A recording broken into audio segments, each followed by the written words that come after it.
Soal jabatan, Kapolri klaim justru perjelas putusan MK, apa yang dilanggar? Kapolri Jenderal Listio Sigit Prabowo menyatakan, aturan mengenai polisi dapat menduduki jabatan di 17 kementerian lembaga justru mempertegas putusan Mahkamah Konstitusi, MK, terkait pengisian jabatan aparatur sipil negara, ASN, oleh polisi aktif. Aturan yang dimaksud adalah Peraturan Polri, Perpol, Nomor 10 Tahun 2025 tentang anggota Kepolisian Negara Republik Indonesia yang melaksanakan tugas di luar struktur organisasi Polri.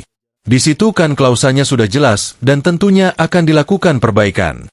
Di situ kan yang dihapus dalam putusan MK, penugasan oleh Kapolri, kemudian frasa yang terkait dengan tugas-tugas kepolisian kan sudah jelas di situ, kata Kapolri di Kompleks Istana, Jakarta, Senin, 15 Desember 2025.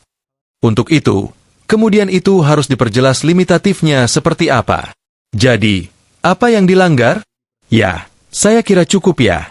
Imbuh dia. Perpol Oktober 2025 ini menjadi sorotan karena mengatur polisi bisa menjabat di 17 instansi di luar Polri. Padahal MK menyatakan bahwa polisi harus mundur atau pensiun dari Polri sebelum menjabat di jabatan luar Polri. Kapolri mengeklaim bahwa Polri menghormati putusan MK tersebut. Oleh karena itu, Polri menindaklanjutinya dengan melakukan konsultasi terhadap kementerian lembaga terkait yang berujung pada penerbitan Perpol Oktober 2025. Jadi Perpol yang dibuat oleh Polri tentunya dilakukan dalam rangka menghormati dan menindaklanjuti putusan MK. Saya kira itu, tegasnya. Sigit juga memastikan, aturan soal polisi bisa menduduki jabatan di kementerian lembaga ini akan ditingkatkan dalam peraturan pemerintah, PP, dan revisi Undang-Undang, UU, Polri. MK lewat putusan nomor 114 PUU-CC 2025 yang diketok pada 13 November 2025 melarang anggota Polri menduduki jabatan sipil sebelum mengundurkan diri atau pensiun. Namun, tak sampai sebulan kemudian, pada 9 Desember 2025, Listio Sigit justru menaikkan Perpol nomor 10 2025 yang membuka pintu bagi polisi aktif untuk menjabat di 17 kementerian lembaga di luar Polri.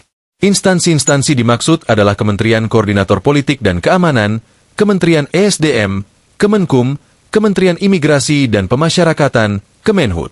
Kemudian, Kementerian Kelautan dan Perikanan, Kemenhub, Kementerian Pelindungan Pekerja Migran Indonesia, Kementerian ATR BPN, Lembaga Ketahanan Nasional, OJK. Lalu, PPATK, BNN, BNPT, Badan Siber Sandi Negara, dan KPK. Profesor Hukum Tata Negara Mahfud MD menyatakan peraturan Polri, Perpol, Nomor 10 Tahun 2025 bertentangan dengan putusan MK di atas.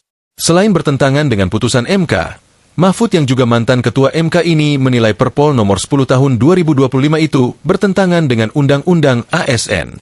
ASN mengatur bahwa pengisian jabatan ASN oleh polisi aktif diatur dalam UU Polri, sedangkan di UU Polri sendiri tidak mengatur mengenai daftar kementerian yang bisa dimasuki polisi aktif. Ini berbeda dengan UU TNI yang menyebut 14 jabatan sipil yang bisa ditempati anggota TNI. Jadi Perpol ini tidak ada dasar hukum dan konstitusionalnya, kata Mahfud. Download Tribun X sekarang, menghadirkan lokal menjadi Indonesia.